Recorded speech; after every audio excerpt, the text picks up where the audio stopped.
So welcome to the Southeast Asian Championships, potentially our last tournament in charge of the Indonesian national team, and we've suffered the ultimate humiliation. At this tournament, the competing teams are split across two qualifying groups. The first group is full of the most highly ranked nations in the region. We have been ranked in the second group, down amongst the lesser nations of Southeast Asian football. General Ramdani is absolutely furious. Nothing but full points from the qualification phase will do.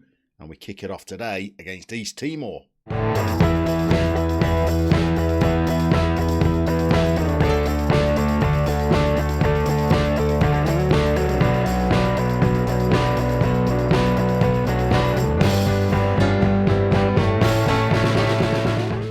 So look at Group A there, just taunting us. Thailand, Philippines, Malaysia, regional powerhouses. We're down there with Brunei, East Timor, Cambodia. I mean, if we don't get out of this qualifying group, then we've well and truly failed in our time at Indonesia. And so going into this tournament, well, form is okay. Certainly performances are pretty good. Since putting 5 goals past South Korea in our final World Cup qualifier, well, we've beaten Brunei, who are in our group, 4-2. And we got the same scoreline against Singapore, who will be playing in this tournament. So the omens are good. We also played Myanmar, who are one of the stronger teams in the region and will be in Group A for this tournament. And it was a pretty close game, to be honest, and could have gone either way, really. Given the XG that we had, we should have at least got a point. But it wasn't to be. In that game, we were giving debuts to lots of youngsters because we freshened our squad up considerably for this tournament and we're bringing in lots of newer players. So let's talk you through who you're going to be seeing in action against East Timor today. In goal, it's still going to be big Ange Saputra. Ange has been without a club now for the best part of a year, but he's still wearing the gloves for our team of Diddy men. But then across the back, it's a completely new back four. We're waiting for the suspension to conclude of Katul Pambudi, one of the two dangerous Pambudi brothers. In a World Cup qualifier, he elbowed an opponent in the face and still has 2 suspension games remaining. So it means that at left back today, we're playing a new player, John Satayawan, who looks pretty good, 5'9", right at the top of that limit. If we stay in charge any longer and he grows an inch, well, these could be his only appearances for the national team. Over at right back, we've got a player we're incredibly excited about, and one that was alerted to us via the comments section of a video. This is Bagus Kaffa, who is the younger brother of our star striker, who is called Bagus Kaffi. Now, it took me a while to find his younger brother because not only do they spell Bagus differently with an A rather than a U, but the last name is similar but also not the same. Initially, I couldn't find this young pup, but I've tracked him down with the help of the Viper, and he has come in as our new right back, and rather fine he looks. His brother, by the way, Bagus Kaffi, who now has 6 goals in 10 international appearances, well, in real life has just signed for Utrecht in the Dutch Eredivisie, so expect him to be a name that you come across in European Football Manager saves in the near future. In defence, we have got some new centre-halves. This is Tony Soprano, who is going to be a pretty aerially dominant centre-back at 5'8" with jumping reach of 11. His tackling's good as well. He's a bit of a leader for a 17-year-old. 1 cap, 1 goal for Tony. He looks great. And alongside him is going to be Gatot Precietio. Again, pretty decent for 5'7", and we've also got a couple of really decent options on the bench who are just not quite fit enough for today, but we'll see later in the tournament. This is Octavius Nur, who again, jumping reach of 12, as well as being pretty quick. Great little centre-half options, but across the middle, it's all familiar names and it's all about experience. Egi Vikri, perhaps the greatest star of this Indonesian national team. Over on the right, Witten Suleiman back playing in the Serbian top division and doing mighty well as well. We've got Jasper Tejeda, who unfortunately has now dropped into the non-league game in Holland, but still an absolute linchpin for us. And because a little bit of poor fitness to Evan Dimas, the man that masterminds the midfield, today we bring out Paulo Sittengang. Again, a good all-round midfielder. And then we got the magic up front, as well as young Baggers, a forthcoming star of the Dutch Eredivisie.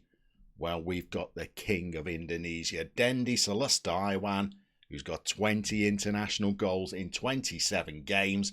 And we're going to get out there and we are going to try and give a very strong account of ourselves as we take on East Timor in this opening game. Okay, really nothing less than a convincing victory is going to do in this game. We are in our changed colours of white with green shorts. And we have got to try and have a very strong first half of football just to try and assert ourselves in this qualifying group. Looks like we might be launching straight into a kick-off highlight, because here's old Witten taking on his fullback and beating him and unable to get his cross away. This is an awfully long highlight. You've got to think this is going to finish in a chance for somebody.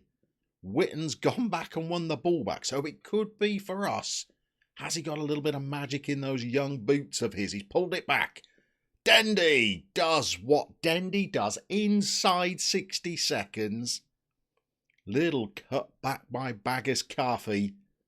And Dendi at 5'4", you leave him unmarked in the box at your peril, because he will always nod home.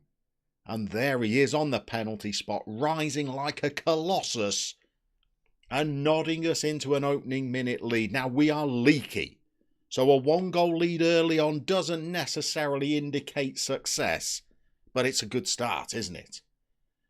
And to be honest, the boys have roared into life. 7 shots, 5 on target, even dominating the possession as well with our short passing game. Here come the short corners. These are anybody's guesses at the moment.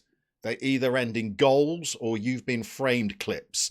This one ends in us smacking the bar. And it's not over yet, because Sittengang has had a shot that they've headed clear. And I think you'd have to say this is an encouraging start to the game. But we would like a second goal. So we're going to shout, demand more. Here come the corners again. They've left us unmarked again. And Eggy Vickery's in again. Gives it back to Witten, and Dendi on the edge of the 6-yard box. Must have been blinded by something sparkly in the stands, because you know Dendi, he would not miss those. And we're in again. Here's Eggy.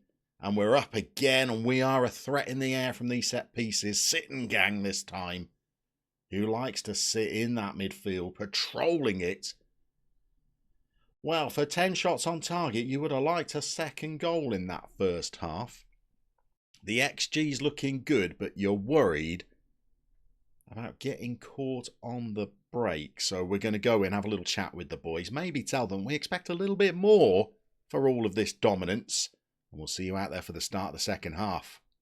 Okay, we've gone high-risk manoeuvres. Both of our strikers were struggling for fitness at half-time. So we've brought on another couple of youngsters. We've brought on Tony Pambudi, one of the Pambudi brothers, and a little chap called Hermanto as well. 2 young 17, 18-year-old strikers that are going to play for us. It's not their debuts. They've both played and scored for us before. But we've taken off both Baggers and Dendi because we want to try and keep them fresh for what is quite a lengthy qualifying phase. We're working, by the way, these short corners majestically today. And 3 minutes after coming on, Tony Pambudi looks at his brother suspended in the stands and said, this is what you could be out doing if you weren't elbowing opponents in the face. Look at that for a strike. Never mind the clip off the defender. Tony planned that as he ricocheted it deliberately past the opposition goalie. Okay, we're in again though. Look, we're not even 5 minutes into the second half. Witten is looking absolutely superb this afternoon. He's in the box. He's driven one over. And Eggy Vickery drifts in off his wing. And this is all looking rather good so far. We're making sure to check the fitness. We're constantly criticised in the comments for playing people who are undergoing serious operations during the game. But everybody's looking fairly fresh. We took off the two strikers that were looking reasonably tired. And the boys are looking pretty good. That is an unconventional throw-in, shall we say. But, of course, we're strong in the air. And Eggy's come all the way off his left wing. He's giving it to Sittengang. And here's our other striker. And of course, he's not going to get the credit for that. I felt like if you're in the East Timor camp, you're disappointed at conceding that one. The goalie saved it, pushed it to the side, sat on it, squirted it backwards, only for his defender to run in there and just tickle it over the line. But now we're looking at 4-0, and I think we can make a sub. And is it time to freshen things up at the back? Maybe somebody at left back could come on. Octavius Noor's still a little bit tired. I reckon we bring another youngster on, Ricky Hendra. Look at that, another pretty strong prospect in midfield. We're going to bring Ricky on for our left back to freshen things up, because our mate Jasper Tejeda is quite capable of playing back there. And Ricky can go and play for us in the midfield. We've got, 25 minutes left. We're 4-0 up. Singapore have already played earlier today and they smashed Brunei 5-1. So we really are trying to lay down our own marker. Perhaps it's us, Cambodia and Singapore, that look like we could be the strongest team. Can we get a fifth to put a little bit of gloss on it and also send us top of the group after a game? Here's Tony. He's drifted one out and Eggy's in again, and he's done a beautiful little touchdown. And the other substitute striker, old Tegsy, Tegs Hermanto, has rifled another one past the keeper. And this was just good play, wasn't it? Tony's in the build-up, scoops one out, and look at this for a little touch from Eggy, and that's a first-time effort that he's rifled past the keeper. Watch out for Tegs Hermanto in this tournament. You know what? He could start above Dendy. He's that much of a prospect. I mean, finishing of 16, and he's pretty quick. That's his fourth cap and his second goal. Tegs is looking like a bit of a prospect, and hats off to the second of the Pambudi brothers as well. Big Tony comes in there, and he's no mean finisher with finishing of 14. And that is a pretty good first performance, isn't it? I think we're outstretch the arms for the boys and say that is the standard we are looking to be set in this tournament. So there we are. That is a strong start. We're not top of the group because Singapore have played their second game. So they're on 6 points out of 6. So we've got plenty of work to do. But remember, in a friendly just a month ago, we beat Singapore 4-2. So we know we can compete with them. I reckon we come back for another episode tomorrow, a little bit deeper into the first qualification stage, and have a look how our team of Indonesian Diddy men are getting on in this FM21 challenge.